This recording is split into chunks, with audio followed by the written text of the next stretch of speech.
We are following breaking news out of the district. Jeffrey Carroll, who is currently Executive Assistant Chief of Specialized Operations, is set to be named as the interim police chief. Last week, Chief Pamela Smith, you may remember, said that she was stepping down at the end of this month. Mayor Muriel Bowser there at the podium hosting a news conference right now to officially announce the change. Let's listen in. Just over a week ago, Chief Pamela Smith indicated to me that she would be stepping down by the end of the year. And today I am proud to announce that Jeff Carroll, a 21-year veteran of the Metropolitan Police Department, will be the interim chief of the Metropolitan Police Department. Let's hear it for Jeff.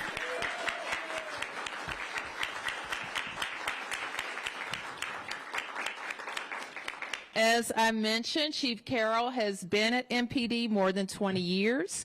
He joined MPD in 2002 and has risen through the ranks, and I'm sure he's going to describe to you the many responsibilities he's been entrusted with during his tenure.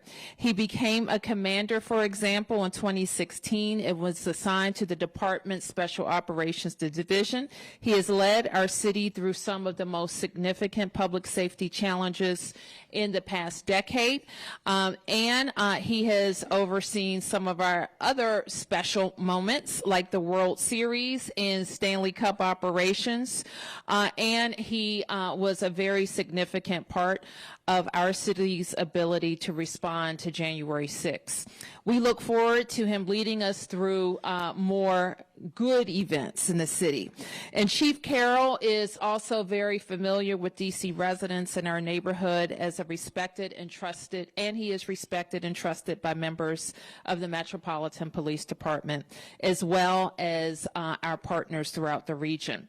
And Jeff will tell a story, but he grew up in this region in Calvert County and grew up with family members also serving in the MPD. In fact, he had an uncle who also led SOD. And I know that he is the right person to build on the momentum of the past 2 years so that we will continue to drive down crime in the city. The department has been through an incredibly challenging year, and that's on top of the day-to-day challenges that our men and women of MPD face every single day to keep our city safe. But I know this: we have the best department in the nation.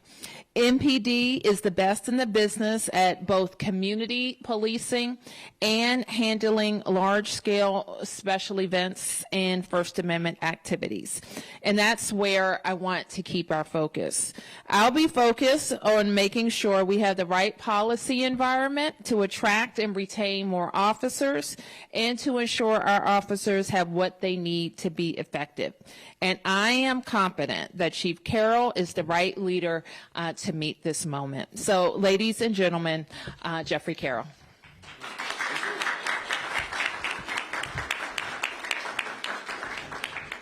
Thank you. Good afternoon, Madam Mayor, members of the Metropolitan Police Department, distinguished guests, and members of our community. Thank you for being here today. I'm deeply honored and sincerely grateful for the trust you've placed in me. First and foremost, Mayor, thank you for selecting me to serve as the interim chief of police. I don't take this responsibility lightly. Your confidence in me is both humbling and motivating, as I'm committed to leading this department with integrity, transparency, and a strong sense of duty to the people that we serve. I appreciate your leadership and your continued support of the Metropolitan Police Department. Public safety is not the responsibility of one individual or one department. It's a shared effort. I look forward to working closely with the community, all of our district agencies and city leaders to keep the district safe, strong, and united. To the women and men of the Metropolitan Police Department, thank you. Your dedication, professionalism, and sacrifice do not go unnoticed. Every day you put on the uniform, knowing the challenges and risks that come with it. Yet you continue to serve with courage and commitment, whether responding to 911 calls, engaging with residents, interacting with the youth, or working behind the scenes. You are the backbone of the department and a vital part of this community. I'm proud to stand along beside you. I know the long hours you work, the difficult decisions you face, and the personal sacrifices you and your families make. As interim chief, my priority is to support you, to listen to you, and to ensure that you have the tools, training, and leadership you need to succeed. To our community members, thank you for your trust and partnership. Policing works best when there is mutual respect and open communication. I'm committed to continue to build strong relationships with our neighborhoods, businesses, schools, and community organizations. We'll keep listening, learning, and engaging the community because public safety is strongest when it's built together. Looking ahead, I'm excited about what we can accomplish. We will continue to focus on community-based policing, accountability, and proactive problem solving. We'll work to strengthen trust, improve transparency, and ensure that every person in our city feels safe, heard, and respected. Thank you again, Mayor, for this incredible opportunity. Thank you to the members of the Metropolitan Police Department for your service to our city, and a special thank you to my family, my father, my wife, and my kids who are here today. Without your love and support, I wouldn't be standing here. Thank you.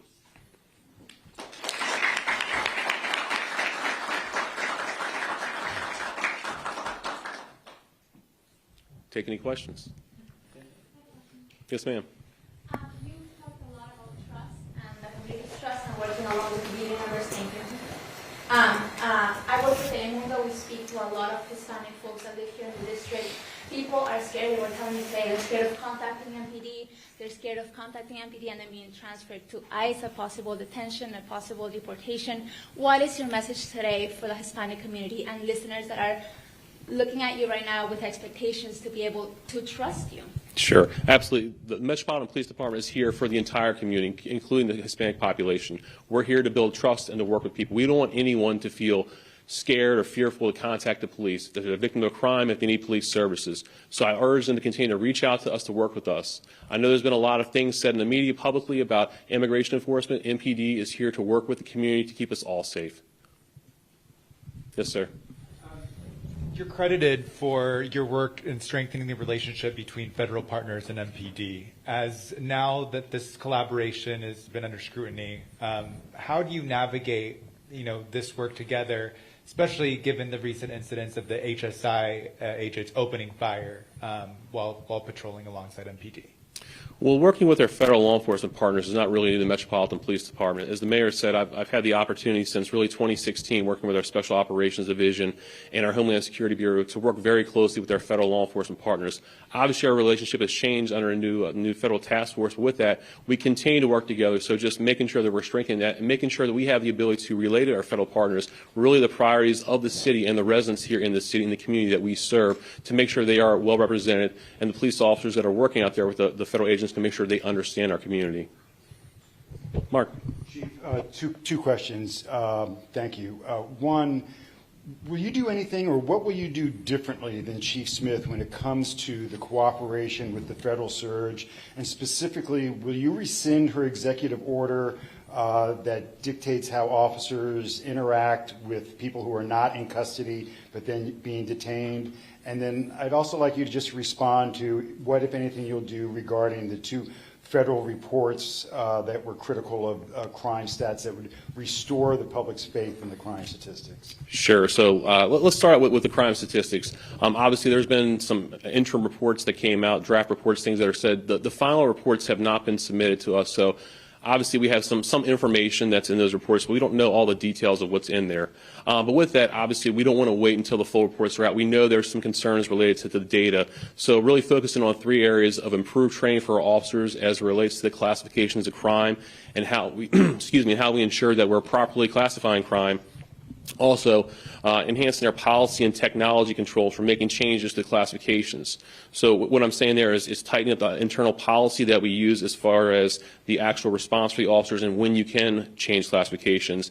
And our technology, our records management system, the ability to make changes in the system with alerts to members that reports have been changed, as well as the requirement for additional review and approval if a change is made to the report. And finally, something we're looking at is the development of a dedicated auditing team to look at all the reports on the back end to make sure that reports, after they're completed, submitted by the officials from the various bureaus and police districts, there's an independent group within the police department that can look at those reports and make sure they're appropriately classified. Did I get all your questions? Then on immigration, just cooperation with the surge, and specifically, will you rescind the chief's executive order? Sure. So obviously I'm coming in fresh to the seat right now. So right now I just wanted to kind of take a look at the operations of the police department, kind of see where we're at, and then any decisions about policy changes and things like that, give it a little time with that. We'll continue to work with our federal law enforcement partners. We'll continue not to be directly involved with immigration enforcement as we have in the past. And again, we'll continue to work forward to make the city a safer place. Paul? Jeff, basically you're taking this job for a year. Are you going to run the department as if this is your job to keep, and once the year is up and there's a new mayor, are you going to try and keep the job, or are you going to go for the job? Great questions. No, I mean, the mayor is designated as the interim chief of police. I'm going to be the chief of police. I'm going to run the department. I mean, my goal is to move the department forward, to make sure that we're driving down crime, to make sure we're keeping the residents safe, to make sure we're meeting all the goals and expectations of the community. So may it be for a year, may it be nominated by another mayor, whatever it may be. My goal, I've spent the past 23 years for the Metropolitan Police Department, and it's given me a lot. It's given me many opportunities, and my heart's here with the agency. So I'm going to do my best to move this agency forward. Yes, ma'am. Good afternoon, Felicia Ashley, ABC 7. As you enter this role, two-part question, are there any aspects or first actions you'd like to take in terms of enhancing MPD? And also, how are you going to address the allegations about certain alleged internal issues about whether it be trust or transparency? From Scott Taylor, he said that your name, among others, was named in a 2021 lawsuit about not taking certain officers' complaints seriously. Going into this role, how do you address that and strengthen the internal relationship? Sure. So I think it's really important that we continue to work together with the community. I think going into this role, making sure that we're reviewing what's out there, any allegations that are made as it relates to the allegations of this or anything else, obviously they'll be investigated. There's several investigations, as you're aware of, as it relates to the crime stats. But things that come up, we'll continue to investigate. Our internal affairs has done a great job working with our partners at the Department of Justice and Congress to be cooperative with that, and we'll continue to do that. Let me just jump in for a second to respond to your question, because the reports that have been issued leave a lot to be desired in terms of, you know, evidence and context and any back and forth with the affected agency. So I am going to be asking our Inspector General, the DC Inspector General, to look at the questions that were raised in those two reports. Yes. I have a question for the mayor and for the chief. For the mayor, I know last week when we talked about a potential new chief, you said there's a deep bench here, a lot of people to look at within MPD. So what stood out to make you decide on Chief Carroll as opposed to other potential candidates? Well, let me say this. When you are recruiting top-level executives in the government, one thing that is very important is that the process is confidential, and that has always been my process, and that will remain my process. I'm going to make an exception today because one young lady was drugged into this unfairly, I think, and I only looked in MPD. I'm just going to tell you. So I've had internal conversations only, and I selected among highly qualified MPD officials. Jeff, like many of the officials, I have known in various capacities, and I think he has had the opportunity to serve a breadth of leadership roles at MPD, and including most recently as executive assistant chief. And he's very familiar with you guys, with community, with the council, with partners, and he is very excited to take on the role. Yes. Oh, sure. We've talked about all the last year just how unprecedented it is to be in DC, to be in leadership roles, and especially now, taking on this role. What is the mindset you're going into this job with, just given all the unprecedented events of the last year? Well, I mean, the past year, I mean, just January alone was it was tremendous with a number of special events, with a plane crash, and just throughout the year, there's been lots of challenges out there. But the Metropolitan Police Department, we're used to that. We're used to a variety of special events. We're used to unplanned things. I would say over the past, 7 years, we really had a lot of different things that come out there. And the men and women of the Metropolitan Police Department, they're able to pivot, they're able to take that and continue to push forward. What the next year will actually lead into, we don't know, obviously. But I feel that, hopefully with my leadership, with the executive team that I have here, with the assistant chiefs, we're going to push this agency forward and make it even better than it already is. Yes. When you go seventh, the good questions are taken. Question for the interim chief and question for you, Mayor. There's been a lot that has gone on this year with the police department, and we've heard a morale issue exists. We've heard discontent from some officers. What do you do now that you're in charge to address that and get officers feeling better about their jobs and having other people want to come here to be officers? No, I mean, one of our priorities is not only to recruit new officers, as you mentioned, but it's to retain the officers that we already have here. It does no good to bring in new people if we can't keep the folks that are here. And like I said, the men and women of the Metropolitan Police Department, they do outstanding work day in and day out. The calls for service, the variety of things. We do things here at the Metropolitan Police Department that no other police department in the nation do. Escorting the president, the vice president, all these things. So our team, our officers, they do an outstanding job. My goal as I move forward into the role of chief is one of the things is obviously to recruit and retain more people, but also to increase the morale across the department. And I think part of that is through conversations, working with the DC Police Union and their members to make sure that we're addressing the things we can, taking feedback, taking ideas from the members of how we can move this agency forward so it's positive for the entire police department. And Mayor, may I ask you, we've been here for all the chiefs you've named.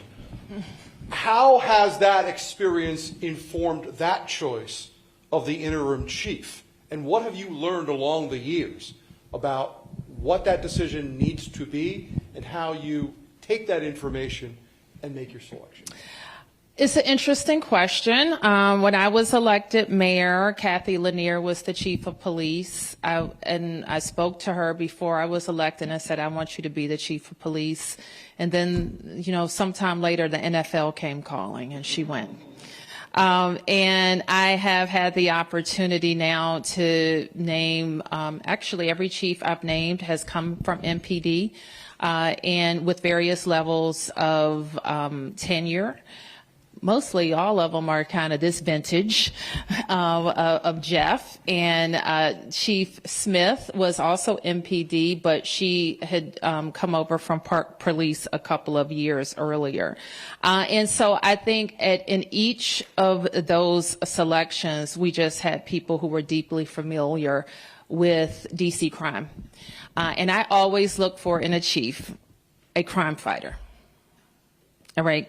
And some people are philosophers, or some people are this or they're that, but I want somebody who is focused on driving down crime fighting.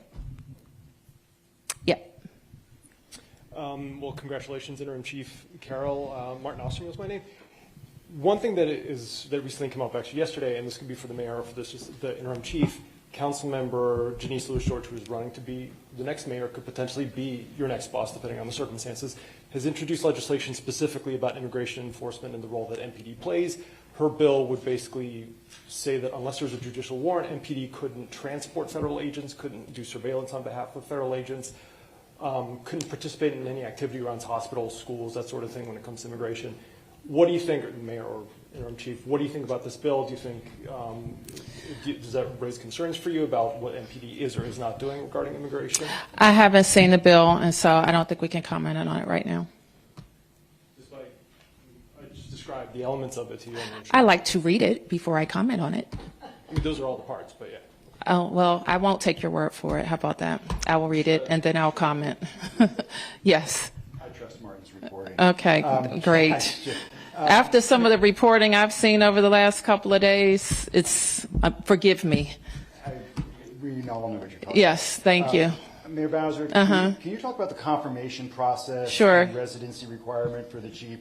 Will you put his name up in the time that is required by DC code for a full confirmation hearing?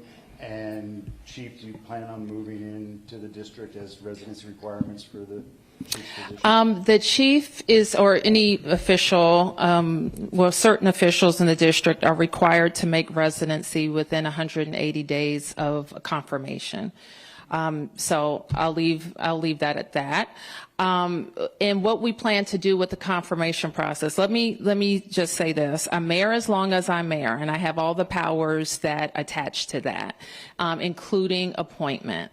But I am also a person who served on the council, who became mayor, and recognized that mayors like to appoint police chiefs. So I think that this is a conversation. I have had this conversation with Jeff, and so he recognizes that we have some options for him serving as interim, or or a conversation that we'll have with the council about how they would handle an appointment. So can you clarify, because it doesn't sound like you're like, oh yeah, we'll put him up for the normal confirmation. I mean, I get that he may only be there for a year, and so that is correct. What you just said, that your assessment is correct. And so you may not put him up for a normal confirmation process? This is not a normal confirmation process. Yeah. Question for Jeff, and then for you, Mayor, on off topic. Jeff, Michael Pulliam has been on the sidelines for 7 months now after he was accused of manipulating crime numbers. Do you plan to put him back to work? I expect, and the chief I'll turn to, but I expect that the Inspector General's review will be inclusive of all the data allegations. Comment on the D.C. Court of Appeals ruling on the National Guard? You know, I only saw the headline. I don't know if you've had a chance to read it, Deputy Mayor. Okay. We complied with court orders, and what we saw is that the Court of Appeals has granted a stay of the lower court order that found that the National Guard deployment was illegal. So we'll continue to do what we do, work with the Attorney General and the Solicitor General to determine what next steps are. Ago, you wanted the Guard out of the city. You still feel that way? I still, what I've said all along is it's a legal question that's going through the courts. And Attorney General Schwab believes strongly in our case.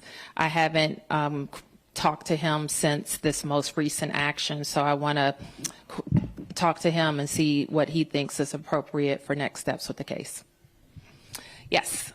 Hi, Emma Huber with the Washington Post. 2 questions for you, Interim Chief Carroll. First of all, one word that came up a lot in your remarks was transparency. Obviously, there's been some mistrust lately, whether it be with crime stats or immigration enforcement. So what tangibly are you going to do to promote transparency? And second of all, you know, you're stepping into a demanding job at an unprecedented time. What made you agree to step up to the task and feel like this is something that you feel called to take on?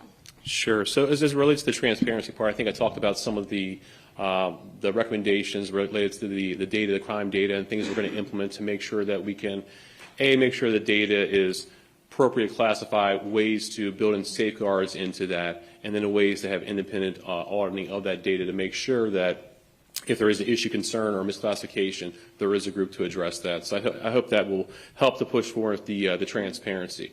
In reference to the immigration, I mean, the conversations with the community, our district commanders, our command staff continue to talk to members of the community. It continues to obviously be a big concern to them. It's a big concern to us, and the feelings that are out there, as it's been raised several times here. So again, we're just going to continue to engage, to talk to folks, to let them know that we are here to support them. As for the question about why I decided, to throw my name in the hat, I guess it is, I've been a member of the Metropolitan Police Department for 23 years, and in that time I've had the opportunity to serve in the 3rd District as an officer, a lieutenant, and a district commander. I had the opportunity to serve in the 1st District as a sergeant. I was in the 6th District as a captain, and I spent my time as a commander of the Special Operations Division, the Assistant Chief of the Homeland Security Bureau, the Assistant Chief of the Internal Affairs Bureau. And over those 23 years, I've had the opportunity really to touch almost all parts of this agency. May it be the first half of my career I spent mainly in patrol, the latter half I spent in a lot of our specialized operations and investigations. So with that, I feel that I'm prepared to look at the agency. I have a lot of knowledge about the agency. I've served on the command staff since 2015. Chief Lanier promoted me to the commander of the 3rd District in 2015, so that's 10 years.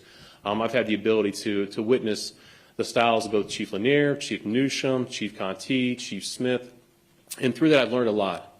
I've learned a lot about, what how chiefs should operate. I've learned a lot about the agency. I've seen the transition of our agency as time has gone on. So I feel that I owe it to the city. I feel it to the department, but I feel I have something to give to push this agency forward.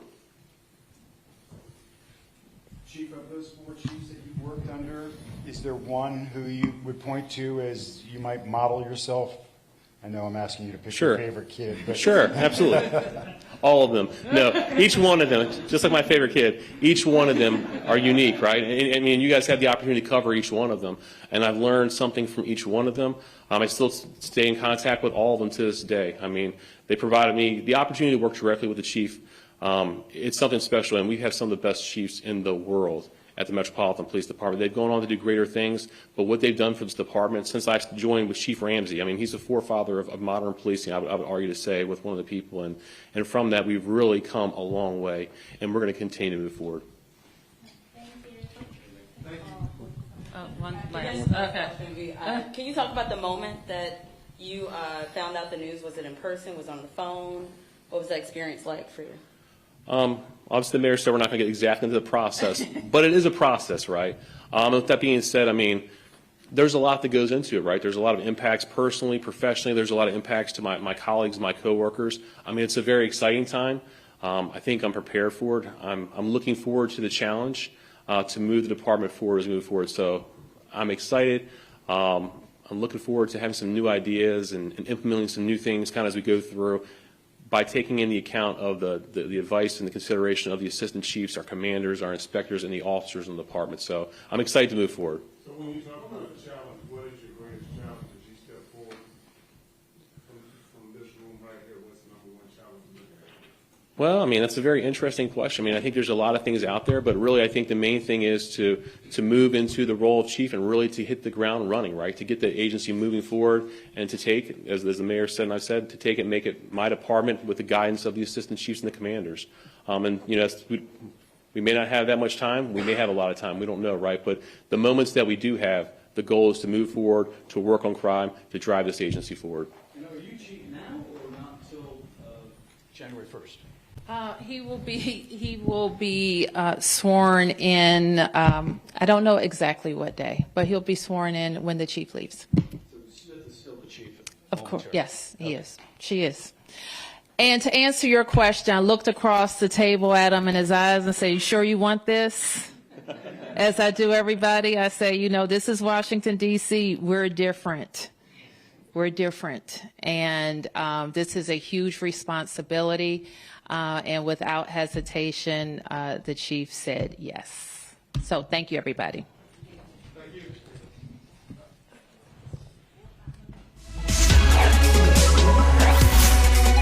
Alrighty, and there you have it. We have a new interim police chief at the helm of MPD. We have been listening to the mayor do this press conference alongside Jeffrey Carroll, the executive assistant chief, currently a specialized operation within MPD, now the interim police chief, and will be leading about 3,200 sworn officers within the department. And we've heard it time after time during this presser. He is a familiar face to not only the department and knows the inner workings of the department, but also to the community and to us, members of the media, as he did take the podium many times at events and crime scenes. This is happening at an interesting time. The mayor and Jeff Carroll taking multiple questions regarding this. Of course, the presence of National Guard troops, and also this is happening not long after we just had the resignation announcement of Chief Pamela Smith amid allegations that police officials manipulated crime data laid out in reports by the House Oversight Committee. Just to be clear, these are allegations that Smith and the mayor firmly deny. In fact, the mayor did go a little deeper into that during this press conference as she took questions regarding that. Specifically saying there is a lot left to be desired, and she will have the Inspector General take a closer look at those reports. And Jeff Carroll, also weighing in, asked multiple times about this, what he will do to make sure that moving forward, transparency and restoration of trust happens, to which he said that he will create an independent auditing team with these police reports and that the data will be appropriately categorized or classified. course, today's announcement, just the first step in this process. And we have been here before.